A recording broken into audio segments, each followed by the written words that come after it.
Hello everyone, welcome to the Jewish Week Online. I'm your host, Aaron Herman, with the opportunity to speak with Israeli director Nadav Schirman about his new movie, The Green Prince.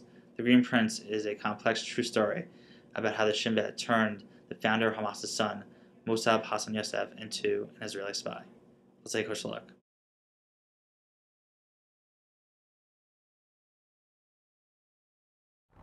This is my chance to be a hero for the sake of the nation. But Allah had other plans for me.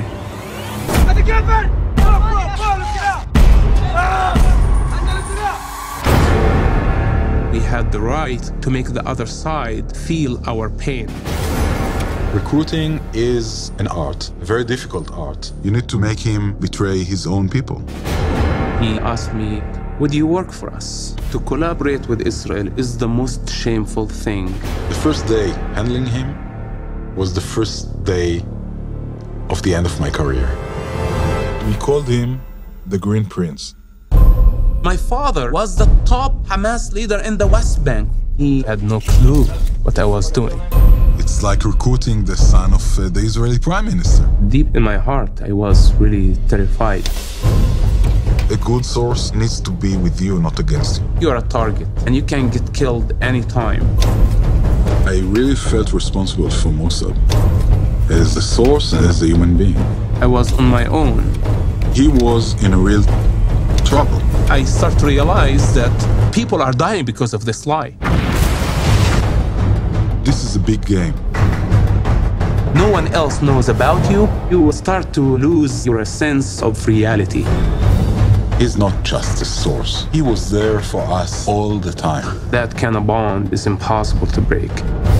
Al-Qaeda immediately issued a death sentence for him. Go underground, don't come back, ever. I am not who you think I am. Your movie is very powerful. It addresses a lot of the issues that Israelis and Palestinians are facing today in the current situation. There are significant moments, at least for me, during the film, where you see like the heart of the Israeli-Palestinian conflict and drawing out emotions. Especially with Gonan, when you can see that bond that he builds with Mossab. How are moments like that created, sort of, for you to bring in the audience into the story? Well, primarily for me it's a story of a relationship, and we originally had filmed a lot more characters. So we had the former head of the Shin Bet, we had other important operatives and agents, people who were giving context to the situation. And as we were editing, we realized that, wait a minute, this is the story of a relationship between these two unique characters. So anything which was extraneous to that relationship was left on the floor of the cutting room, so to speak. And we revisited the whole narrative and reconstructed it as the narrative of this relationship.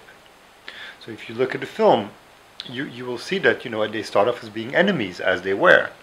And somehow, the change occurs where they take the risk to trust the other, and to overcome the cultural and the national barriers between them.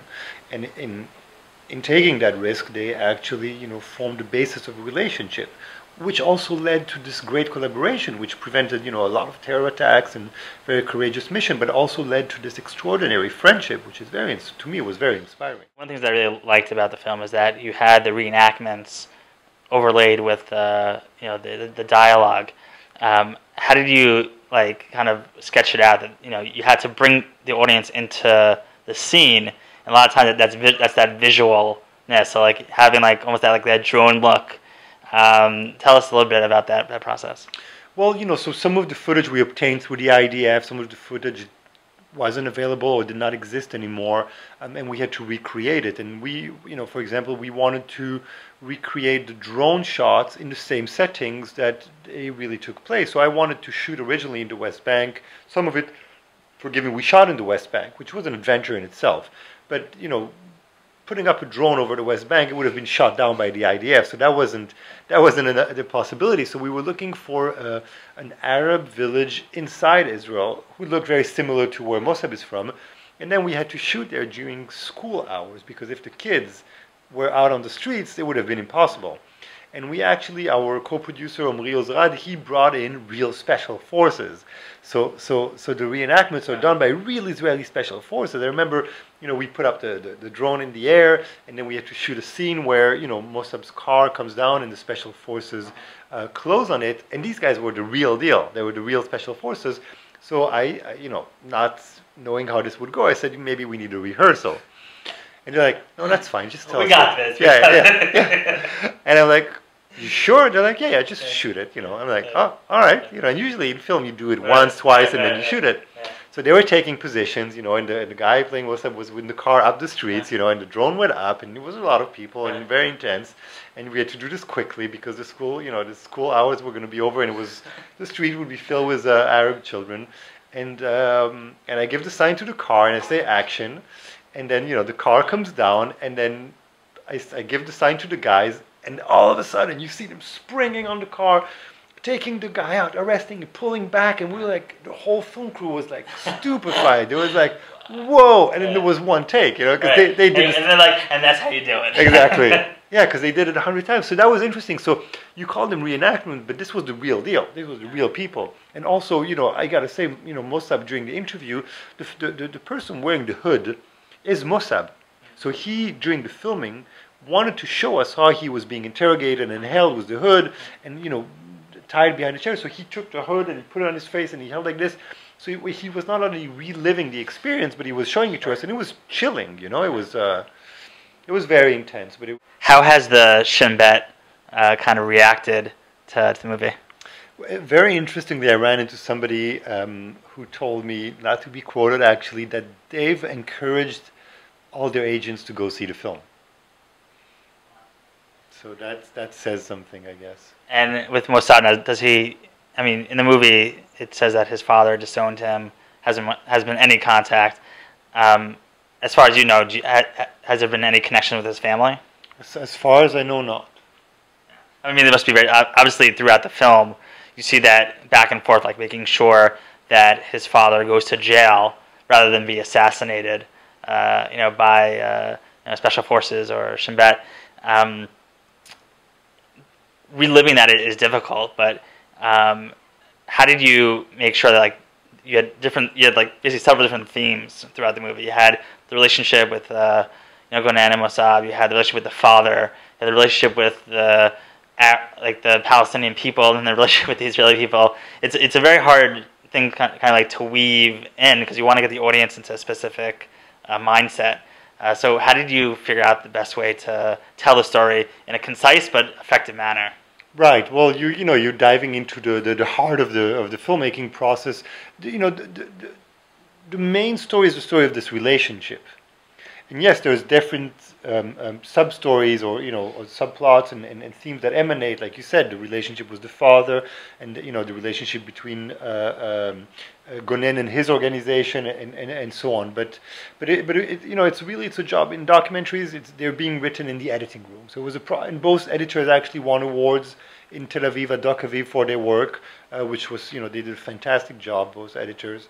So it's a process, like any creative endeavor. It's something that you go through, and that it's like almost like sculpting. So you get a big block of wood, and then you have a general idea what you want to do, and you start sculpting here, and then the figure starts showing its head, and it's about cleaning up, and it's an artistic process, and it's really a process. There's a part at the end where you see him walking on the beach. I think it was a beach, right? Must possibly be. Right, this is footage actually. This is shot by one of his friends when he arrived to America. So it's there's a sense of longing, and there's a sense of sadness in himself. And you mentioned that you think that by going to this community, he has that closure. Even though he's friendly with Gonen, how do you think he's perceived now? I guess in the eyes of Israelis, and sort of next steps for him. Well, in Israel, what was amazing is that Mossab was embraced by the audience. you know, and he came now to Israel when the film opened there, and he really got VIP treatment, you know, and the way that the audience embraced him, I hope that gave him a sense of closure, and he's really treated like a hero, and also in the Israeli media, you know, he was interviewed by all the major media outlets, he was front page of newspapers and so on, and they really gave him, you know, respect. And today, you know, he's a very intelligent, very spiritual person. And he works a lot on his spirituality and his evolvement as a person. Yeah. As you can see, The Green Prince is a remarkable film about the Arab-Israeli conflict. Throughout the movie, you are brought into the story of how Mossad was turned and how Gonen, the handler, is becomes something more, not just a working relationship, but a personal relationship, and how that evolves to saving lives, and to this day, trying to build those relationships to build a better future. This is Aaron Herman, and thank you for watching.